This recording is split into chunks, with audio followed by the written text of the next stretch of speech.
This is Anila Shahzad live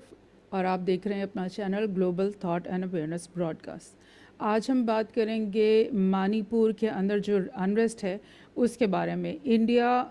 का एक सूबा है मणिपुर और ये उन 7 सिस्टर्स में से है जो कि बांग्लादेश की दूसरी तरफ ये वाक़ हैं। और इस प्रोविंस के अंदर काफ़ी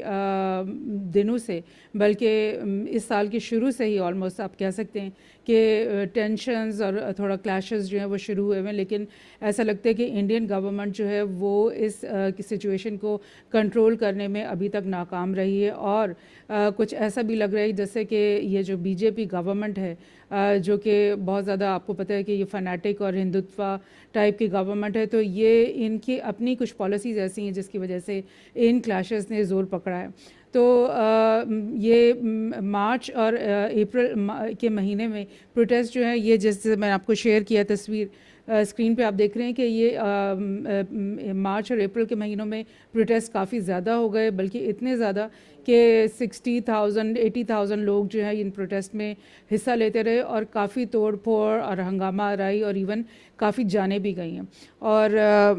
मैं आपको अब इसकी थोड़ा सा डिटेल बताती हूँ, थोड़े से इसकी ज्योग्राफी मैं आपको बता रही हूँ। सबसे पहले तो ये मैंने आपको गूगल अर्थ का ये एक नक्शा आपके साथ शेयर किया है। इसमें आपको दिख रहा है कि ये 7 सिस्टर्स जो हैं ये कौन सी हैं, जो कि मेनलैंड इंडिया से बिल्कुल कटी हुई हैं। और ये एक बहुत छोटा सा रास्ता है, सिलीगुड़ी क्रीक जिसको कहते हैं, यहाँ से सिर्फ एक छोटा सा रास्ता जाता है जो बांग्लादेश के उस तरफ ईस्ट पे इन 7 सिस्टर्स को अप्रोच करता है। और ये जो 7 सिस्टर्स हैं ये आप देख सकते हो गूगल अर्थ में कि ये हाईलैंड एरियाज़ हैं, हिली एरियाज़ हैं, हाई एल्टीट्यूड एरियाज़ होने की वजह से और यहाँ पे मेनलैंड इंडिया से इनका कट ऑफ होने की वजह से यहाँ पर डेवलपमेंट वर्क जो है वो बहुत कम हुआ है। और ये ज़्यादातर ये जो प्रोविंसेस हैं ये अंडर डेवलप्ड हैं। और एक और वजह भी यही है कि क्योंकि ये इंडिया मेनलैंड से थोड़ा सा कटे हुए हैं, तो इंडियन जो गवर्नमेंट है वो हमेशा घबराती है कि अगर हम यहाँ पर डेवलपमेंट करवाएंगे तो कहीं ये प्रोविंसेस जो है वो पावरफुल ना हो जाए, क्योंकि इन तमाम प्रोविंसेस के अंदर सेपरेटिस्ट मूवमेंट्स चलती रही हैं और अभी भी अक्सर इन सूबों के अंदर मिलिशिया ग्रुप्स काम कर रहे हैं और सेपरेटिज्म की हवा अक्सर यहाँ पर चलती रहती है। और स्पेशली जो अरुणाचल प्रदेश है जो कि टॉप पे आपको दिख रहा है, जो कि चाइना के बॉर्डर के साथ लगता है, इसका तो बहुत ही, ये तो है ही conflict area, because China claim करता है कि ये अरुणाचल जो है ये तिब्बत का हिस्सा है और ये चाइना का हिस्सा है। तो इस वजह से ये जो आपको मैं ज़रा करीब ले जाती हूँ इसी मैप में कि ये आपको सेंटर में यहाँ पर दिख रहा है मणिपुर, जो कि इन 7 सिस्टर्स के बीचों बीच एक ये प्रोविंस है। और मैं इसको थोड़ा सा और करीब लेके जाना चाहती हूँ। ये जो आपको इसका ज्योग्राफी अगर दिख रही है तो ये जो मणिपुर का जो प्रोविंस है ये इस किस्म का है कि इसके चारों तरफ जो है ये हिली एरिया और माउंटेन्स हैं और सेंटर में आपको दिख रहा है कि एक छोटा सा पैच है जो कि वैली है और इस वैली का नाम इम्फाल वैली है। और हुआ ये है कि वैली के अंदर जो पॉपुलेशन है वो ज़ाहिर है वैली में हमेशा ज़्यादा पॉपुलेशन होती है और वो प्लेन एरिया होने की वजह से हमेशा वहाँ पे डेवलपमेंट वर्क भी ज़्यादा होता है। तो वैली के अंदर जो पॉपुलेशन है वो 90% जो है हिंदू पॉपुलेशन है। और ये जो ट्राइब है जो कि हिंदू ट्राइब यहाँ पे रहते हैं इसको मिट्टी ट्राइब कहते हैं। और जो बाकी तमाम 90% एरिया जो कि माउंटेनस हिली एरिया आपको इर्द गिर्द दिखाई दे रहा है, उसके अंदर 2 कबाइल रहते हैं। एक है कुकी कबाइल कबीला और एक है नागा कबीला। इन दोनों की यहाँ पे पॉपुलेशन है और ये दोनों एंशिएंट ट्राइब्स हैं और इनके एंशिएंट रिलीजियस बिलीव्स हैं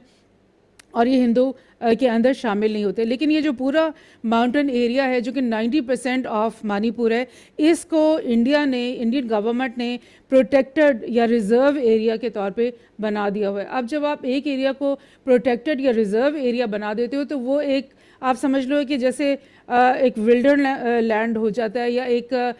मतलब नॉन सिविलाइज टाइप का एक नेचुरल खिता होता है जिसको हम प्रोटेक्ट करना चाह रहे हैं। तो इसी तरह से अगर ऐसा है तो फिर वो जो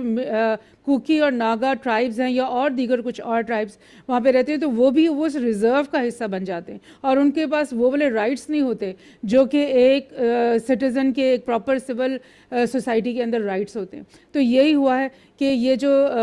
नागा और कुकी कबाइल हैं, ये हमेशा ये फील करते हैं कि जो इम्फाल वैली के अंदर मिट्टी कम्युनिटी है, हालांकि वो पॉपुलेशन वाइज कम है, मगर उनके पास राइट्स ज़्यादा हैं, उनके पास हमेशा फैसिलिटीज़ और आसाइशें और डेवलपमेंट वर्क ये सब कुछ ज़्यादा होता है। और स्पेशली बिकॉज वो हिंदू हैं तो वो इंडियन गवर्नमेंट के मंजूर नज़र भी रहते हैं और स्पेशली बीजेपी गवर्नमेंट के आने के बाद से इनको ज़्यादा इम्पोर्टेंस दी जा रही है। बल्कि इंडियन गवर्नमेंट ने कुछ एक दो इकदाम ऐसे किए जिसकी वजह से इनके बीच में जो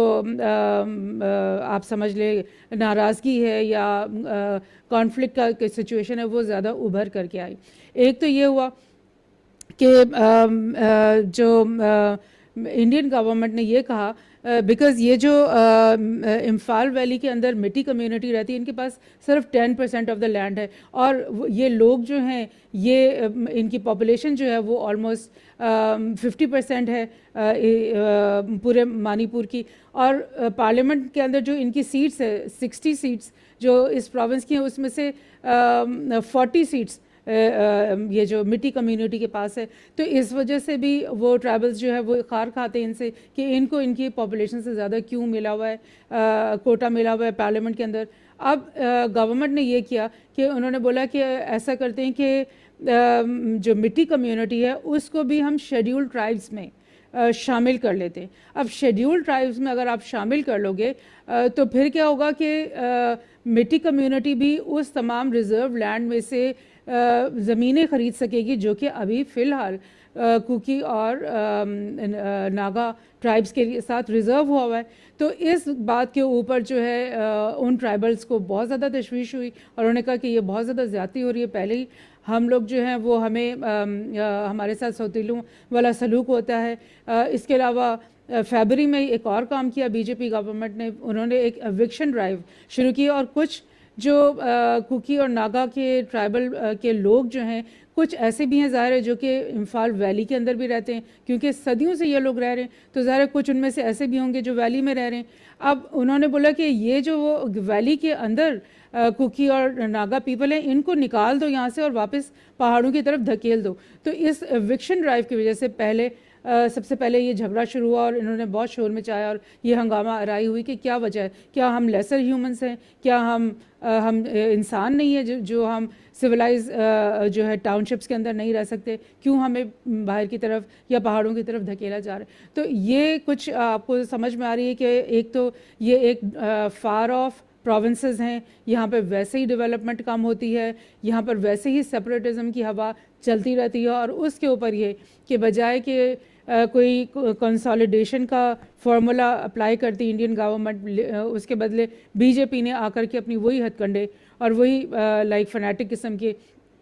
फार्मूलाज जो है यहाँ पर अप्लाई करने शुरू कर लिए ताकि जो छोटी सी हिंदू कम्युनिटी वहाँ पे रहती है उसको मज़ीद स्ट्रॉन्ग किया जाए, वहाँ पर मज़ीद उनको फ़ायदे पहुँचाए जाएँ। तो अब देख लें, ये जो एक दो दिन पहले की भी ये ख़बर है कि 9 और लोग जो हैं मज़ीद मारे गए हैं। अब तक ये इस साल के शुरू से लेकर अब तक ऑलमोस्ट 100 लोगों की जानें जा चुकी हैं और कई लोग जो हैं वो उनके घर जो है वो डिस्प्लेस हुए हैं और उनको अपने घरों को छोड़ के जाना पड़ा है और इवन इर्द गिर्द के प्रोविंसेस में वो चले गए अपनी जान बचाने के लिए। तो ये अगर सिचुएशन कायम रही तो फिर इंडिया को तो बहुत ज़्यादा नुकसान होने का खदशा है, स्पेशली जो सेपरेटिज़म की हवा है, क्योंकि मिलिटेंट फोर्सेस भी इन ट्राइब्स में बनाई होती हैं अपनी, तो वो कुछ ना कुछ फिर ऐसे इकदाम करेंगे जो इंडियन गवर्नमेंट के ख़िलाफ़ होगी। तो